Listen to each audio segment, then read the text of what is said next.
Leah, and I'm going to show you how I make water kefir low maintenance and as cheap as possible.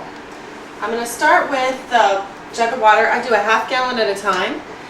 It just works out for the amount of grains that I'm using and the amount of time that I want to let it sit, which is part of the reason why it's low maintenance. I use regular tap water, set it out either the morning before or the day before I'm going to use it and let some of the chlorine evaporate.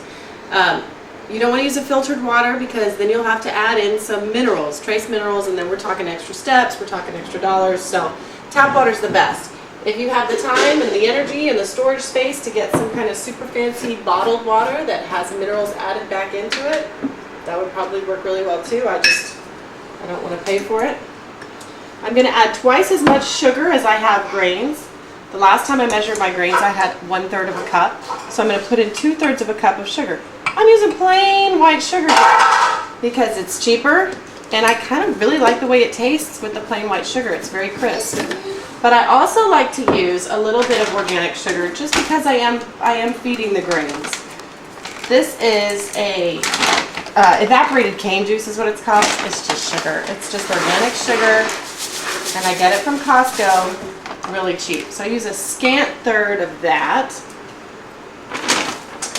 It's actually a little too much water. By the time I put my grains in here, it's going to really be too much. And a pretty healthy pinch of baking soda. And you can heat the water if you want to make the sugar dissolve faster, but this really does work just fine. It takes a few seconds just to stir.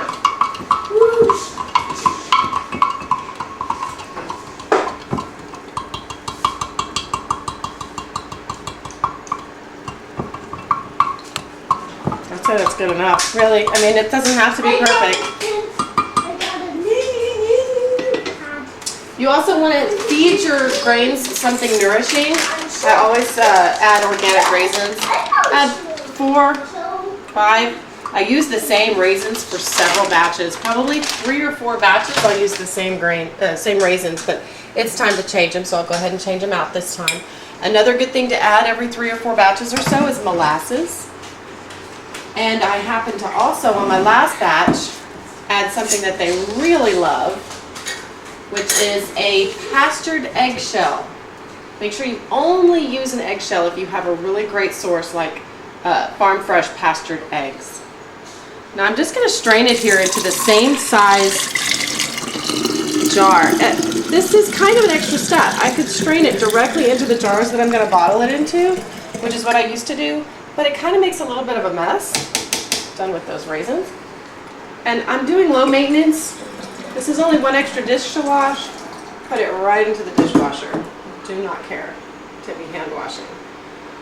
Take that raisin out. Now here's the reason why I don't like to use the eggshells all that often, because they really love it and they kind of stick to it. But I felt like they were needing something. It's probably about time for me to measure these grains. This might be over 1/3 of a cup at this point. But if you can get a look at it here, some of them are really pretty good size.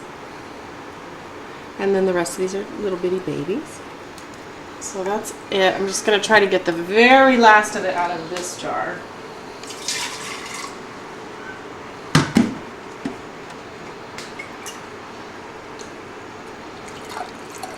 You do not have to rinse your grains with water. Some people do. Suppose that's a personal preference. What are water kefir grains is probably a good question. It's a symbiotic culture of yeast and bacteria that will ferment sugar water. It's going to eat the sugar in the water. And when it does that, it leaves behind some really healthy, beneficial flora. Very good for the gut. Put all the rest of that in there. And this is really good to go. I'm actually going to just use the same lid. It's only been used once. It's fine. Doesn't touch anything. Wipe off the edges here.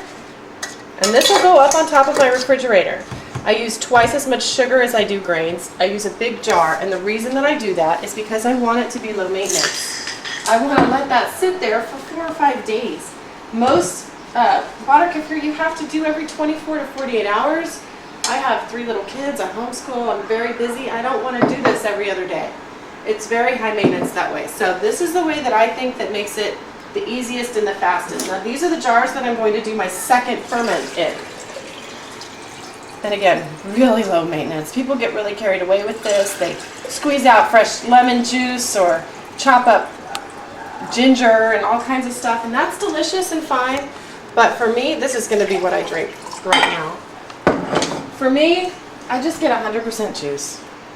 Whatever is free with WIC or whatever is on sale or on the clearance section, discounted because it's, you know, they're discontinuing the item. As long as it's 100% juice, that's what I use. And honestly, that may not even matter all that much because what's left in here is going to get fermented as well a little bit. That's where you get a little bit of your bubbliness to it sometimes if you have a good seal. Now I'm going to seal these up. I've seen people say that they put plastic wrap over this and then put the jar on. It's an extra step. I don't have time for that. Just put the lid on. I'm using brand new lids this time. If I don't have brand new lids, I do like to try to find some that are super clean. Anything with rust or anything like that I would not put on here. So then that sits on the counter and I can start drinking it tomorrow. I could really start drinking it now. This is ready to go. It doesn't have the benefits of a second ferment, but it is already beneficial. So I highly recommend, even if you don't have a lot of time or energy, that you try to get a hold of some grains. I also recommend you try to get them from another human being and not buy them dried. I've tried that before and it didn't work out, but when I got some from a friend, they went crazy and they're wonderful. So again, I'm Leah, and I hope you will try the wonderful world of water kefir.